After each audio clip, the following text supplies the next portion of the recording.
Okay, so we're back and ready for another deep dive. Right. This time, we had a listener write in wanting to know more about how to bring social-emotional learning Okay. into sixth-grade PE classes, Yeah.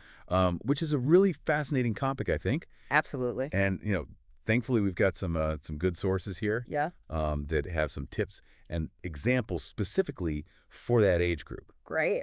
So let's get into that. Sounds good. And we have an expert here with us who could help us unpack this a little bit more. I'm happy to. Now, you're probably already familiar with SEL, but just in case anyone out there is thinking, wait, what's SEL? Could Yeah. you give us just a quick, 30-second rundown? Sure, yeah. So social emotional learning is basically all about giving kids tools to understand and manage their emotions, Okay. build relationships, have empathy, make responsible decisions, and really just set them up for success in life. And these are skills that go way beyond just the classroom. Yeah. These are life skills. Totally. And I think that's what's so cool about this Yeah. is, we're talking about weaving it into physical activities. Yes. You're not taking away the movements, Exactly. the energy, the fun of PE. Right. You're just adding this extra layer right. of yeah. awareness. Yes, it's about enhancing the experience, not replacing it. I like that. And especially with sixth graders, Yeah.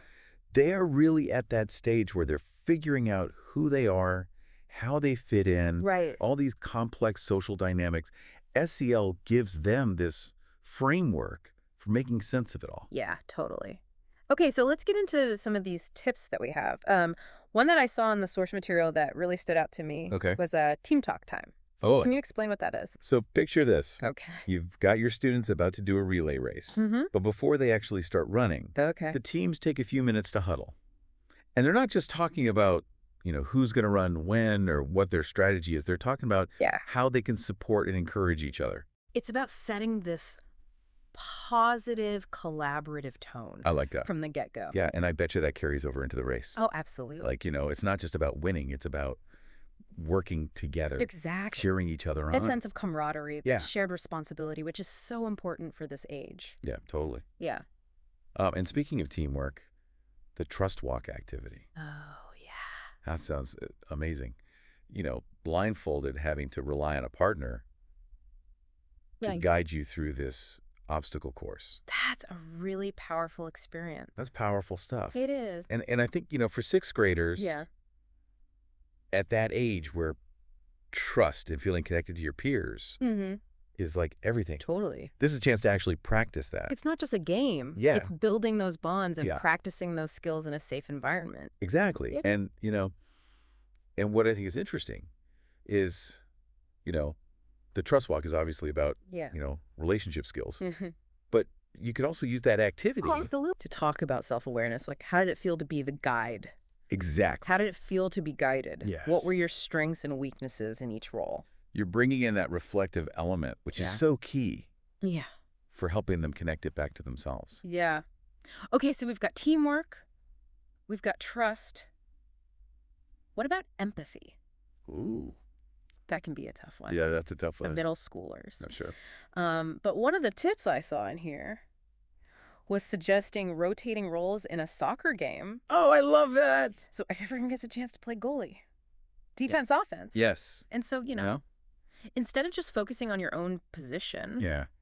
you actually get to experience. You get to step into someone else's shoes. Yeah, Really. literally. And all of a sudden you have this whole new understanding of the challenges and perspectives of your teammates. Exactly. Yeah. It breaks down those barriers Mhm, that can mhm. pop up. Right. That me versus them. And speaking of, competition Mhm. leading to conflict, Yeah. the source also talks about How to teach conflict resolution skills. Hmm. Like right in the middle of PE. right in the action. How does that work? So, imagine there's a disagreement during a basketball game. Okay. Instead of letting it escalate, Yeah. the teacher steps in, Uh, guides the students through this process of Yeah. addressing the issue calmly and respectfully. okay. Maybe they take a time out. Right. Each side explains their perspective, and then together they come up with a solution. I mean, talk about a real time, Yeah, practical example right there in the moment. for these kids, who are still figuring out how to Exactly. navigate those tricky social And situations. they're learning by doing, Yeah. and also just by watching the adults model it, Right. they're more likely to adopt those strategies. Totally. Okay. So teamwork, Mhm. trust, empathy, conflict resolution. What about building resilience? Yes. Because life, you know, throws us curveballs. For sure. We got to equip these kids Huh? with the tools to bounce back. Absolutely. I saw a good example of this in here. It's about gradually increasing the difficulty of sprints. Oh, yeah. So you start with short, easy sprints Oh, yeah. and then slowly build up Mhm. to longer, more challenging ones. I like it. Now, I know on the surface that just sounds like, okay, you're building Mm-hmm. physical endurance. But I bet there's a deeper SEL connection there. Oh, absolutely. Right? You're So- showing them that. Setbacks are normal. Okay. You know, they're going to hit those moments where they want to give up. Yeah. But by pushing through, they build resilience. Mhm. They learn that it's okay to struggle. Right. In fact, it's through struggle that we actually grow, I like that. you know? Yeah. And that's such an important lesson that goes way beyond just running. It's like that quote, we fall down so we can learn to pick ourselves back up. Exactly. Yeah. And you know, as a teacher or a coach, you're there to guide them through it. Absolutely. You're celebrating the effort, encouraging them. Helping them make those connections Yeah. between the physical and, you know, life's challenges. And speaking of celebrating, I love how this source talks about recognizing not just achievements, Okay. but effort and acts of kindness. Yes. There are some great examples in here Mm, about like team spirit, shout outs, I love that. and gratitude circles. Can you Yeah. talk about those a little bit? Yeah, so the team spirit shout-outs, it's basically just at the end of class. Okay. Maybe you take a few minutes for students to recognize their peers. Uh-huh. Maybe someone showed great sportsmanship or went out of their way to help someone else. I like that. It's just creating that culture of appreciation, Yeah.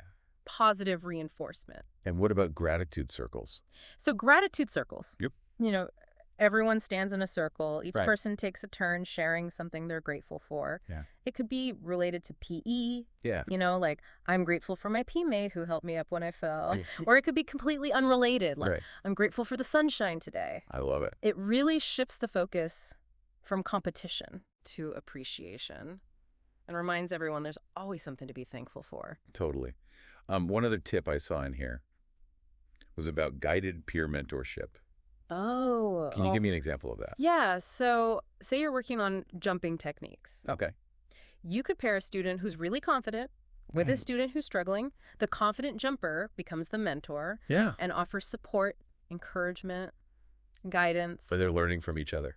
They are. Which is It's so effective because sometimes students are more receptive to learning from their peers Yeah. than from adults. Totally. Well, this has been an incredible deep dive. It has. I mean, huh? we've really explored so many creative and practical ways to bring SEL into PE. Yeah. And, you know, I think what we've seen Hmm. is that the benefits go way beyond just PE. For sure. You're not just teaching kids, you know, how to throw a ball or run a race. Yeah. You're giving them skills Yeah. to navigate life's challenges, Yeah. to build healthy relationships, Absolutely. you know, to just become well-rounded individuals. I love it. So listeners, we want to leave you with this question. What are some other creative ways that you could integrate SEL into PE or other areas of your school environment? Get those creative juices flowing and let us know what you come up with. Thanks for joining us on this deep dive. We'll see you next time.